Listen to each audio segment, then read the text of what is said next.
Have you ever wondered what happens when a forgotten woman becomes the mother of a child who isn't human? One empty womb. One crying river. One miracle she was never meant to find. This is the story of Eva, the kind of woman people admired without hesitation. Her skin glowed like warm earth, and her eyes held a gentle brightness that made others feel at ease. When she walked through the village, men paused and women smiled with quiet approval. Mothers pointed her out to their sons, whispering that she was the kind of woman a man should cherish. So when Nero, the chief's proud and handsome son, asked for her hand in marriage, her parents cried with joy. Their wedding was filled with music, dancing, and blessings whispered into the night air. For a time, Eva believed her life would always be that full and bright. But as months passed and no child came, Nero's warmth began to fade. His voice sharpened. His smiles died. He looked at Eva with disappointment that felt like a knife. "You have given me nothing," he muttered more than once. "A man needs children." Eva tried everything: herbs, prayers, long nights of pleading to the gods. Nothing changed. One afternoon, Nero returned home with another woman beside him. A young girl named Mira, barely grown, already carrying his child. He didn't look at Eva as he spoke. "I must have children. You leave me no choice." From that day, Eva's place in the home grew smaller, colder. Mira bloomed like a flower, laughing freely, carrying child after child, surrounded by noise and happiness. Eva stayed in the shadows, holding nothing but silent hope. She didn't know her life was about to change. By tradition, both wives cooked on different days. Myra's children helped her fetching water, gathering firewood, pounding yam. Eva had no one. She woke before dawn, did the work alone, and still finished on time.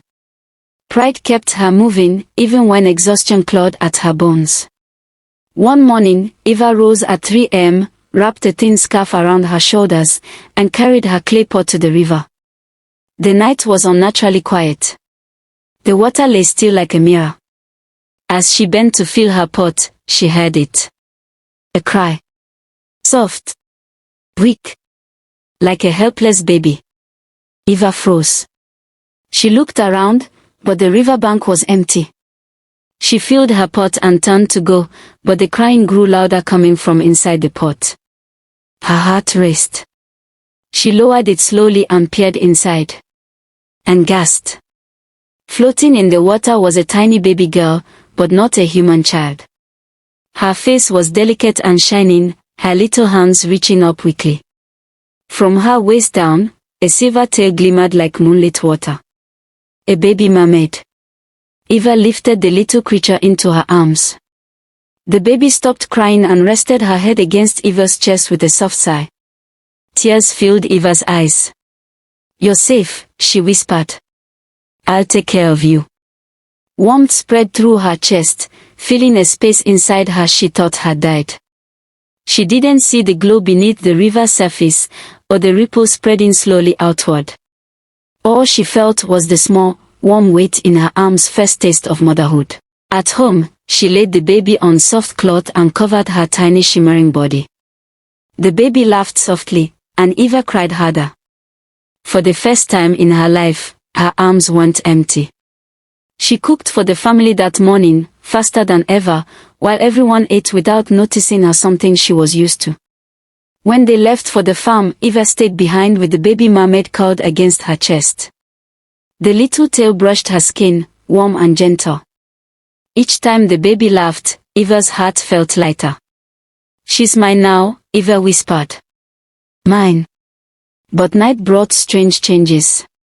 The river dried up completely. The villagers panicked. They heard cries echoing through the night, cries that sounded like a grieving mother. Even Eva heard them, and in her dreams she saw a tall glowing figure with flowing hair and burning eyes. "Return, my child," the mermaid queen warned. "Or you will bring ruin on them all." But each morning, Eva woke to the baby's shining eyes and sweet laughter, and she couldn't let go. She hid the child, held her close, loved her fiercely. Even as the village slowly fell into fear. Days passed. The river lay cracked and lifeless. Children cried from thirst. The haunting wail filled every night, calling through huts like cold wind. On the 5th morning, the chief gathered everyone. The seer stood beside him, chanting, calling on the ancestors.